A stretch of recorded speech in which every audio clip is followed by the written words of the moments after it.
the election organized by INEC in Lagos State for the governorship and state houses of assembly is not an election, but a movie script played by INEC as a vision that will never help reset Nigeria as a people. So therefore, we call on INEC to cancel the elections in places where irregularities were performed with evidence to show. These cancellations should give birth to fresh elections so that the people can return the nation to stability. We use this opportunity to also call on President Muhammadu Buhari to disband the transition committee he set up to hand over power to another democratic administration, because the election that produced the man called Senator Ahmed Bola Tinubu as president-elect is not proper and will never be recognized by the Nigerian people.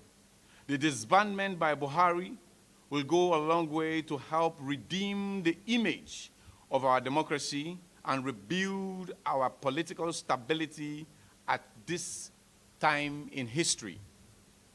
It is a total waste of time and public funds for a transition committee to transfer power to a fake, democratic, impersonating, and undemocratic president-elect.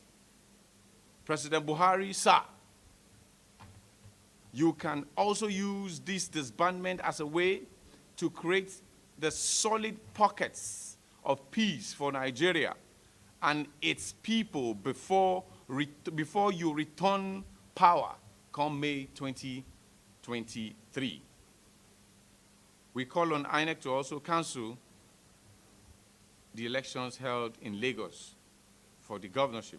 Fellow Nigerians, this should also interest you to know that the fight for a true democracy for Nigeria is no more going to be a thing Nigerians alone can make a reality. This is because we have decided to call on the international courts to step into the matter before Nigeria is turned into a political war zone that the world will not be able to control. If Buhari's administration refuses to obey the laws set aside by the Electoral Act, we shall have no option but to seek redress at the International Court of Justice. We are talking about the ICC, because for the VMCII, these political wickedness are also seen as criminal crimes that will attract criminal investigation by an independent court of international competent jurisdiction. We shall invite the ICC by rolling a special petition to them to flash a red light on settling the case of the fake results INEC refused to have a review upon that the Vivas have provided by the laws of our Electoral Act. It's time to honestly reconnect INEC back on track as an independent agency of government. Your redemption is very key if you wish to have a positive participation of youths in other future elections, because it is very clear that the just concluded governorship and state assembly elections were protectively boycotted by the youths.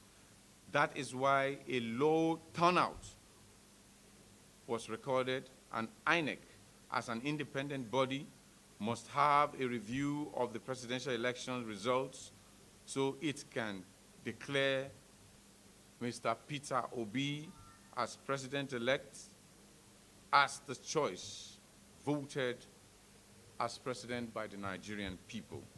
On the 18th of March, 2023.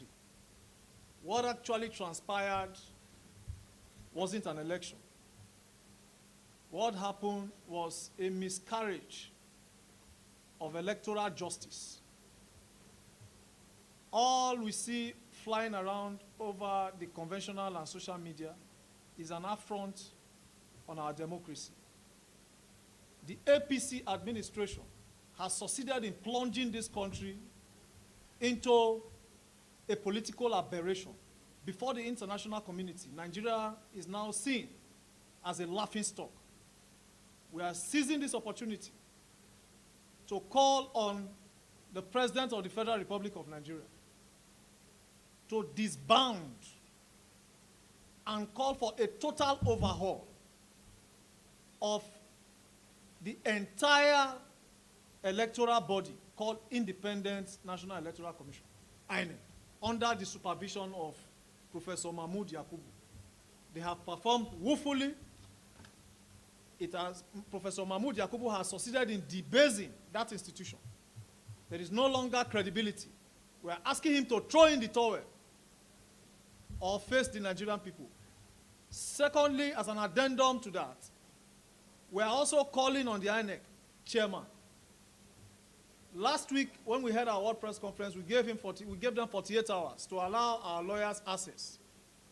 As a matter of that, they only allowed our lawyers access to 2 irrelevant states to inspect the materials.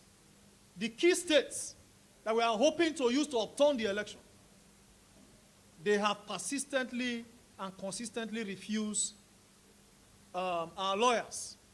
We are giving them 24 hours from now. 24 hours. If not, they shall meet the Nigerian people, occupy the entire INEC offices in this country.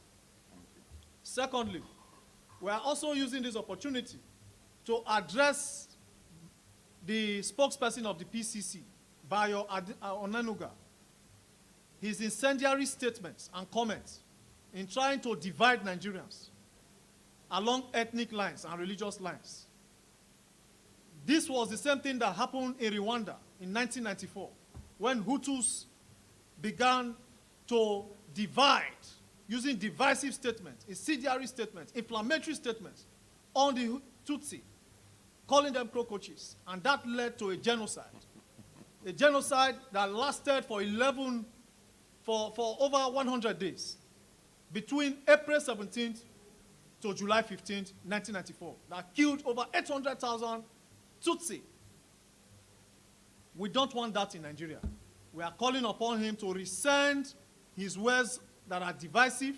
Nigerians are equal in any part of the country, and in fact, Nigerians are supposed to live anywhere without the fear of tribalism.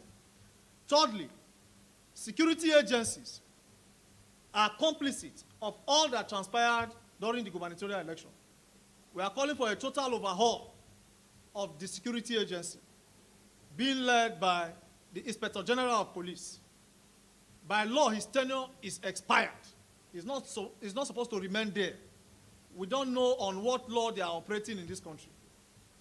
Lastly, we are seizing this opportunity to call on the current government for an interim government to be put in place to enable effective and smooth judicial adjudication on the presidential election.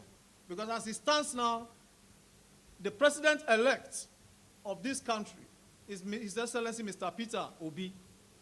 The one illegally declared by INEC cannot be given power come May 29. And that is why we are calling on President Muhammadu Buhari to constitute an interim government to hand over power to, so that that interim government can superintend over any of the litigations to create a smooth sail of the presidential litigations ahead.